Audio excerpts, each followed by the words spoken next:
നിയമസഭാ തെരഞ്ഞെടുപ്പിലെ VIP മണ്ഡലമായ നേമത്ത് BJP ക്യാമ്പിനെ മുൾമുനയിൽ നിർത്തി സ്ഥാനാർത്ഥി രാജീവ് ചന്ദ്രശേഖറിന്റെ സ്വത്ത് വിവര വിവാദം പുകയുകയാണ്. സാധാരണ ജനങ്ങൾക്ക് പോലും നികുതി രേഖകളിൽ പിഴവുണ്ടെങ്കിൽ നടപടി നേരിടേണ്ടി വരുന്ന രാജ്യത്ത് കോടികൾ വിലമതിക്കുന്ന ആസ്തി വിവരങ്ങൾ മറച്ചുവെച്ചെന്ന ആരോപണം ഒരു സ്ഥാനാർത്ഥിക്കെതിരെ ഉയരുമ്പോൾ അത് വെറും രാഷ്ട്രീയ വിവാദമല്ല, ജനാധിപത്യത്തിന്റെ വിശ്വാസ്യതയെ ചോദ്യം ചെയ്യുന്ന വിഷയമാണ്. കോടിക്കണക്കിന് രൂപയുടെ ആസ്തി വിവരങ്ങൾ സത്യവാങ്മൂലത്തിൽ മറച്ചുവെച്ചെന്ന പരാതിയിൽ തെരഞ്ഞെടുപ്പ് കമ്മീഷൻ ഇന്നെടുക്കുന്ന തീരുമാനം നിർണായകമാകും. പത്രിക തള്ളിയാൽ നിയമം തിരിച്ചുപിടിക്കാമെന്ന BJPയുടെ സ്വപ്നങ്ങൾ പാതി വഴിയിൽ പൊലിയുമോ എന്ന ആശങ്കയിലാണ് അണികളുള്ളത്. ബംഗളൂരുവിലെ അതിസമ്പന്ന മേഖലയായ കോറമംഗലയിലുള്ള 200 കോടി രൂപ വിലമതിക്കുന്ന പടുകൂറ്റൻ ബംഗ്ലാവിന്റെ വിവരം രാജീവ് ചന്ദ്രശേഖർ ബോധപൂർവം മറച്ചുവെച്ചെന്നാണ് കോൺഗ്രസ് ആരോപിക്കുന്ന കാര്യം. ഒരേക്കറിലധികം ഭൂമിയിലുള്ള 49,000 ചതുരശ്ര അടി വിസ്തീർണമുള്ള ഈ ആഡംബര മന്ദിരത്തിന് ഏകദേശം 200 കോടി രൂപ വില വരുമെന്നാണ് കണക്കാക്കപ്പെടുന്നത്. എന്നാൽ ശതകോടീശ്വരനായ ഈ വ്യവസായിക്ക് സ്വന്തമായി വീടോ കാറോ ഇല്ലെന്നാണ് സത്യവാങ്മൂലത്തിൽ അവകാശപ്പെട്ടിരിക്കുന്നത്. ഇത് കമ്മീഷനെ തെറ്റിദ്ധരിപ്പിക്കാനാണെന്നാണ് പരാതിയിലെ പ്രധാന ആക്ഷേപം.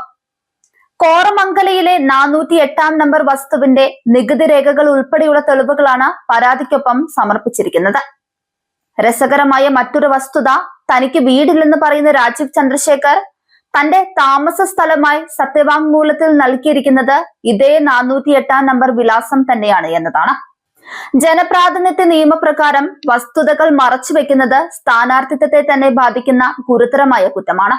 തെരഞ്ഞെടുപ്പ് കമ്മീഷന്റെ നിഷ്പക്ഷത അളക്കപ്പെടുന്ന ഒരു പരീക്ഷണമായി ഈ വിഷയം മാറിയിരിക്കുകയാണ്. പത്രിക സ്വീകരിക്കപ്പെടുമോ അതോ സാങ്കേതിക കാരണങ്ങളാൽ തള്ളപ്പെടുമോ എന്നതിനെ ആശ്രയിച്ചിരിക്കും നേമത്തെ BJPയുടെ ഭാവി. കേരളം ഉറ്റുനോക്കുന്ന ഈ പോരാട്ടത്തിൽ സ്ഥാനാർത്ഥിക്ക് പണി കിട്ടിയാൽ അത് ദേശീയ തലത്തിൽ തന്നെ BJPക്ക് വലിയ തിരിച്ചടിയാകും. കമ്മീഷന്റെ വിധി എന്തായാലും നേമത്തെ തെരഞ്ഞെടുപ്പ് ഗോതയിൽ ഇതൊരു വലിയ രാഷ്ട്രീയ ആയുധമായി മാറിക്കഴിഞ്ഞു. കമ്മീഷൻ CPM പരാതി തള്ളിയാൽ അവർ കോടതിയെ സമീപിക്കാൻ സാധ്യതയേറെയാണ്. എന്നാൽ തനിക്കെതിരായ സ്വത്ത് വിവാദം തോൽക്കുമെന്ന കോൺഗ്രസിന്റെ ഭയം കാരണമെന്നാണ് രാജീവ് ചന്ദ്രശേഖർ പറയുന്നത്. കോൺഗ്രസിന്റെ പുതിയ തന്ത്രമാണിത്. ഇനി വളരെ കുറച്ച് ദിവസം മാത്രമേ ബാക്കിയുള്ളൂ. 2024 ലോക്സഭാ തെരഞ്ഞെടുപ്പിലും കോൺഗ്രസ് ഇതേ വിവാദം തന്നെയാണ് ഉണ്ടാക്കിയതെന്നാണ് അദ്ദേഹം പറയുന്നത്. തന്റെ വീട്, മുണ്ട്, കാർ, എന്റെ മലയാളം, ഇതൊക്കെയാണ് കോൺഗ്രസിന്റെ പ്രശ്നം. ഇതിനൊക്കെ എന്തെങ്കിലും തെളിവുണ്ടെങ്കിൽ കോടതിയിൽ പോണം. മുങ്ങുന്ന കപ്പലാണ് കോൺഗ്രസ്. അവർക്ക് എങ്ങനെയെങ്കിലും ജനങ്ങളുടെ ശ്രദ്ധ തിരിച്ച് NDAക്കെതിരെ നിർത്തണം.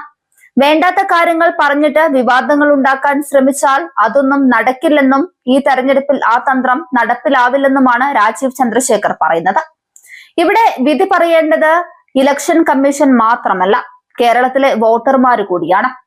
സത്യവാങ്മൂലത്തിൽ പോലും സത്യം പറയാത്തവർ ജനങ്ങളോട് പറയുന്ന വാഗ്ദാനങ്ങളിൽ എന്ത് പൊരുളാണുള്ളതെന്ന ചോദ്യവും കൂടുതൽ ശക്തമായി ഉയരുകയാണ്.